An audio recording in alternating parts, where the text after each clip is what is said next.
Welcome to Sobat Luther. Kembali lagi bersama Bambang Luther. Baku Huha Antam. Kita langsung gas saja. Dikejar istri CEO-ku. Bab 2266. Kandidat nomor 19. Greta menatap Luther, lalu bertanya dengan heran. Dr. Luther, kamu rasa dia bisa menang? Kandidat nomor 5 seorang pertapalo. Kalau bertarung dengan yang basis kultivasinya setara, bisa dibilang dia tak terkalahkan. Kalau kandidat nomor 19, dia memang ketua muda Sekte Yama, tapi terlalu muda. Dari segala aspek, dia nggak mungkin lawan pertapa itu, sahut Roselia. Harus diakui bahwa Paras Ozias tak tertandingi. Namun, dalam aspek kekuatan, jelas Oswin lebih hebat. Mereka tidak mengerti alasan Luther memilih Ozias dan bukan Oswin. Aku kenal kandidat nomor 19.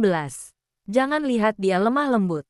Nyatanya, dia sangat misterius. Aku yakin dia bisa mengalahkan pertapa itu dengan mudah. Jelas Luther.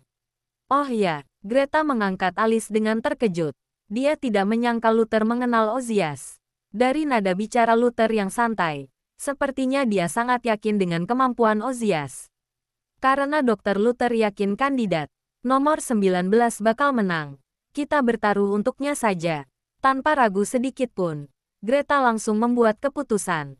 Tidak peduli yang dikatakan Luther benar atau tidak, apakah analisisnya tepat atau tidak, Greta akan menurutinya karena ini adalah bentuk hormatnya kepada Luther. Kalaupun kalah, dia tidak akan mengeluh. Lagi pula, beberapa batu spiritual tidak bisa dibandingkan dengan kesan baik dari Luther. Kandidat nomor 19 ini pasti hebat. Kalau nggak mungkin Dr. Luther begitu memujinya. Roselia memahami maksud kakaknya, jadi mengikuti jejak kakaknya. Kalau begitu, aku ikut kalian. Misandari ikut bersenang-senang. Segera, ketiga wanita itu mempertaruhkan semua batu spiritual mereka untuk Ozias. Jelas, ini bukti bahwa mereka mempercayai Luther. Hanya saja, pilihan mereka tidak sesuai dengan para pejudi. Para pejudi sampai merasa otak ketiga wanita cantik ini bermasalah.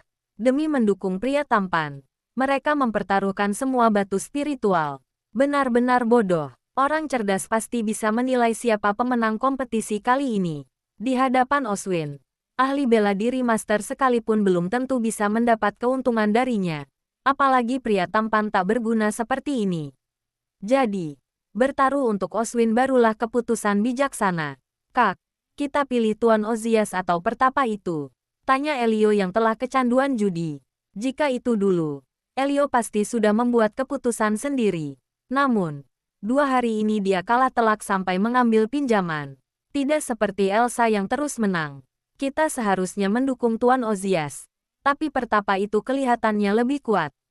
Secara logika, kita seharusnya pilih pertapa itu, kan? Tanya Yuki sambil mengelus dagunya. Pertapa itu memang hebat. Tapi Tuan Ozias juga hebat. Sampai sekarang, aku nggak bisa menilai kehebatan Tuan Ozias. Kalau kalian mau bertaruh, aku sarankan pilih Tuan Ozias. Jelas Elsa. Kak, kamu bukan pilih Tuan Ozias demi menjaga hubungan pertemanan, kan? Tanya Elio. Kamu rasa aku orang seperti itu? Elsa menoleh, memperlihatkan ekspresi serius seperti biasa. Enggak sih. Elio terkekeh-kekeh malu. Karena Kak Elsa bilang begitu, kita pilih Tuan Ozias saja. Elio menatap Yuki. Yuki menggertakkan gigi dan mengangguk. Oke, kita pilih dia. Dengan demikian, kedua orang itu bertaruh untuk Ozias. Hanya saja, jumlah batu spiritual mereka tidak banyak supaya tidak sedih kalau kalah. Sebenarnya Elio dan Yuki tidak yakin dengan kemampuan Ozias karena jarang melihatnya bertarung. Namun, mereka berteman dengan Ozias dan Elsa juga menyarankan mereka memilih Ozias.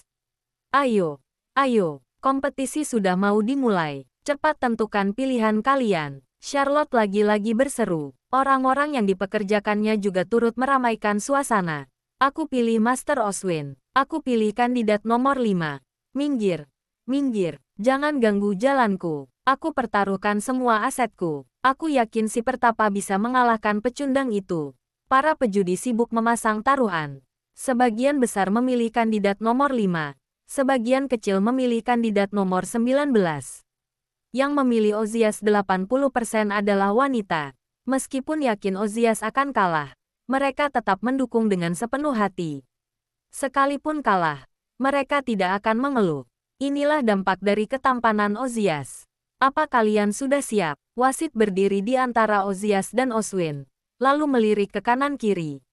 Setelah melihat keduanya mengangguk, wasit itu pelan-pelan mengangkat tangan dan melambaikan turun. Kompetisi dimulai. Bab 2267. Setelah wasit mengumumkan kompetisi dimulai, para penonton sontak bersemangat dan mulai mendukung jagoan mereka. Tentunya, sebagian besar mendukung Oswin. Di satu sisi karena Oswin hebat, di sisi lain karena iri dengan paras Ozias. Anak muda, sebaiknya kamu mengaku kalah. Kalau sampai pertarungan dimulai, takutnya kaki dan tanganmu bakal patah, ujar Oswin dengan santai sambil meminum araknya. Oswin sangat meremehkan Ozias yang berusia 20-an tahun ini. Targetnya adalah mengalahkan para jenius di grup A. Para pesilat elit di grup B hanya batu loncatan baginya. Master Oswin, sebagai seorang pertapa, kamu nggak seharusnya kemari untuk bertarung, kan? Sindir Ozias sambil menggoyangkan kipasnya dan tersenyum. Memangnya ada yang salah? Pertapa tetap manusia. Manusia pasti punya hasrat dan emosi. Mana mungkin ada yang benar-benar terlepas dari duniawi? Semua biksu yang kalian temui itu sebenarnya cuma manusia munafik. Mereka terlihat tidak peduli dengan hal-hal duniawi, tapi nyatanya mereka melakukan banyak dosa. Aku nggak punya kelebihan apapun, tapi aku sangat jujur. Aku nggak pernah bohong dan selalu memuaskan keinginanku. Jelas Oswin tanpa merasa malu. Ozias menggeleng dan tersenyum. Aku nggak setuju dengan pemikiranmu. Sebelum melanggar sila, bukankah kamu seorang pertapa yang taat? Oswin disebut sebagai pertapa. Itu artinya, fisik dan pikirannya telah melewati berbagai pelatihan. Kalau bukan karena mendapat rangsangan besar, kepercayaannya tidak mungkin goyah. Itu dulu. Sekarang berbeda. Dulu aku terlalu bodoh dan naif. Banyak hal yang gak kupahami. Makanya aku menyiksa diri sendiri. Sekarang aku sudah paham semuanya. Hidupku sangat bebas dan nyaman. Hidup sangat singkat. Kenapa harus melepaskan kekayaan dan kemuliaan demi melewati kehidupan yang sengsara? Bukannya orang seperti ini punya masalah dengan otaknya, ejek Oswin. Sepertinya kamu bukan pertapa lagi. Kamu telah memilih jalan yang baru, ujar Ozias dengan wajah yang masih tetap tenang. Begitulah, tapi keterampilanku sama sekali nggak menurun. Kalau kamu suka menyiksa diri sendiri, aku nggak keberatan memberimu sedikit pelajaran, balas Oswin dengan dingin. Kalau begitu, hari ini aku bakal minta ajaran dari Master. Ozias menangkupkan tangan untuk menunjukkan rasa hormatnya. Dasar nggak tahu diri. Oswin mengangkat botol araknya, lalu mendongak dan meneguknya. Kemudian, dia sontak menyemburkannya ke arah Ozias. Puff, anehnya, begitu arak menyembur, tiba-tiba muncul api yang membara. Api itu seperti punya spiritualitas. Api itu berubah menjadi naga merah yang meraung dan menyerbu ke arah Ozias. Ozias hanya tersenyum dan tidak mengelak saat berikutnya. Dia mengangkat kipasnya dan menggoyangkannya dengan lembut. Wash. Angin kencang bertiup, memunculkan sejumlah besar bilah angin. Pada akhirnya, naga api itu hancur dan berubah menjadi percikan api yang menyebar ke sekeliling sebelum hilang. Dengan demikian, keduanya seimbang. Tidak ada yang unggul. Oswin mengangkat alisnya dengan terkejut. Dia tidak menyangka naga apinya akan hancur semudah itu. Sepertinya lawannya ini punya kemampuan. Oswin tidak bisa terima. Dia meneguk araknya, lalu menyemburkannya lagi. Berbeda dengan sebelumnya, kali ini araknya berubah menjadi segumpal kabut es yang menyapu ke arah Ozias. Suhunya sangat rendah. Kemanapun kabut itu lewat, tanah akan membeku dengan cepat.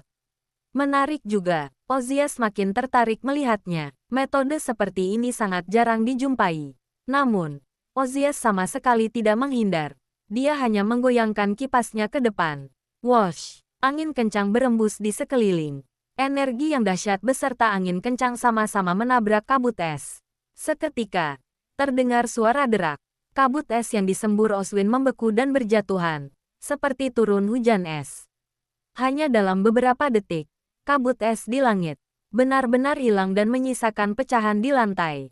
Kenapa bisa begini? Oswin tak kuasa mengernyit melihat serangannya gagal lagi. Metode yang digunakannya jelas-jelas sudah lebih dari cukup untuk melawan pesilat tingkat sejati.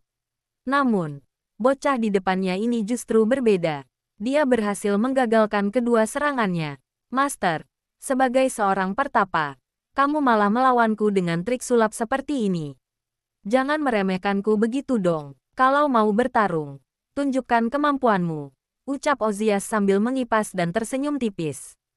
Penampilan Ozias yang begitu percaya diri sontak membuat sekelompok wanita di bawah arena bersorak kegirangan. Bab 2268. Wah, ganteng sekali. Ketampanannya tak tertandingi. Ganteng dan jago bertarung. Begini baru pria idamanku. Sayang. Semangat. Sayang.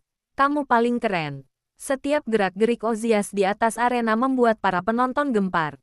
Para wanita terpana dengan ketampanan Ozias. Mata mereka terus berbinar-binar. Kuncinya adalah Ozias bukan pria yang hanya punya tampang. Serangannya yang berhasil menggagalkan serangan Oswin sudah cukup untuk membuktikan kemampuannya. Bagaimana mungkin pria tampan dan berbakat seperti Ozias tidak membuat wanita jatuh hati?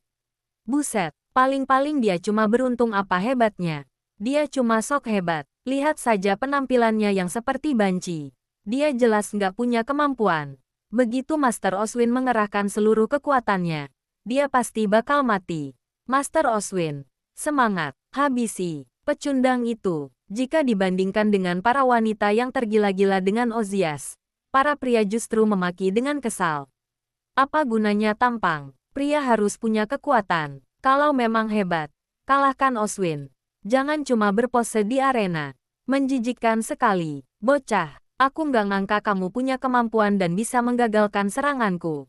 Sepertinya aku sudah meremehkanmu, ujar Oswin sambil memicingkan mata. Master, meremehkan musuh bukan kebiasaan baik. Ini pertama kalinya aku datang. Tapi bukan berarti aku lemah. Kerahkan jurus andalanmu, biar kulihat sehebat apa kamu. Balas Ozias. Kamu mau melihat jurus andalanku? Takutnya kamu nggak memenuhi kualifikasi. Oswin menggeleng. Oh ya, jadi, kamu yakin bisa menang dariku dengan mudah? Ozias tersenyum tipis. Aku akan melancarkan serangan lagi. Kalau kamu berhasil menangkisnya dan selamat, aku akan memberimu kesempatan untuk melihat jurus andalanku. Tutur Oswin dengan nada datar.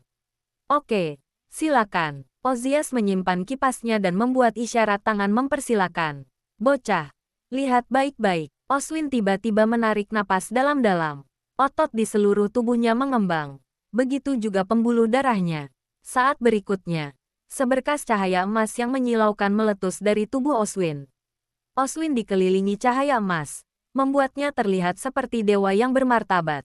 Seketika, sebuah aura yang mengerikan menyelimuti seluruh arena. Para penonton yang dekat dengan arena pun merasa sesak napas. Seolah-olah ada batu besar yang menimpa dada mereka. Saat ini, cahaya emas di sekitar tubuh Oswin melebar dan membentuk bayangan setinggi 3 meter. Kemudian, ketika Oswin perlahan-lahan mengangkat tangannya, bayangan itu juga mengangkat tangannya. Kak Adam, ini jurus apa? Kenapa agak familiar? Di kursi penonton, Greta tak kuasa bertanya melihat cahaya emas di sekujur tubuh Oswin. Ini jurus andalannya, namanya teknik Lohan. Kalau memiliki pencapaian besar dalam teknik ini, bukan Hanfa pertahanan yang kuat, tapi kekuatan juga meningkat. Apalagi, teknik Lohan bisa diintegrasikan dengan jurus lain. Hasilnya pun tak terduga. Jelas Adam dengan sabar. Oh, sehebat itu. Greta mengangkat alisnya dengan terkejut. Kalau tebakanku nggak salah, Oswin menggunakan teknik Lohan cuma untuk menyiapkan diri. Serangan berikutnya barulah serangan yang mematikan, ucap Adam sambil menatap kedua orang di arena dengan penuh minat. Sepertinya pemuda tampan ini dalam bahaya. Greta seketika merasa gugup. Ozias terlalu tampan. Dia tidak tega melihat Ozias terluka. Teknik Lohan menarik juga. Di arena, Ozias menggoyangkan kipasnya sambil tersenyum. Ekspresinya masih terlihat tenang. Teknik Lohan adalah salah satu dari 36 jurus andalan di dunia persilatan. Ini adalah teknik tingkat tinggi.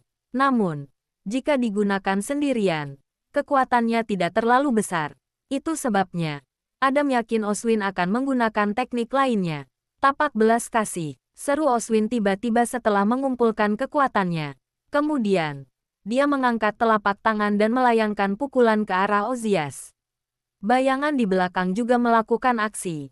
Yang sama, duar, terdengar suara ledakan. Bayangan tapak emas yang besar tiba-tiba muncul di udara dan hendak menimpa Ozias. Lagi-lagi, angin berembus kencang. Ruang di sekitar terdistorsi. Ozias menatap bayangan tapak itu dengan ekspresi datar. Rambut dan pakaiannya menjadi berantakan karena angin kencang. Meskipun begitu, dia tetap mengipas dengan santai tanpa berniat menghindar. Bahkan, muncul senyuman tipis di wajahnya. Buset, bocah ini sudah gila ya. Kenapa dia nggak menghindar? Garis miring. Aku rasa dia ketakutan sampai nggak bisa bergerak dan melawan. Teknik lohan ditambah tapak belas kasih. Master sekalipun nggak berani melawan secara langsung. Bocah ini pasti mati. Tindakan Ozias membuat orang-orang bergosip dengan heboh. Para wanita sibuk meneriakkan Ozias untuk menyuruhnya berhati-hati. Sementara itu, para pria menatap Ozias layaknya menatap orang yang sudah mati. Bagaimanapun, serangan mengerikan Oswin ini tidak bisa ditahan oleh Master. Bersambung. Tetap semangat. Sampai jumpa. Untuk lanjut bab berikutnya bantu subscribe agar channel ini dapat berkembang.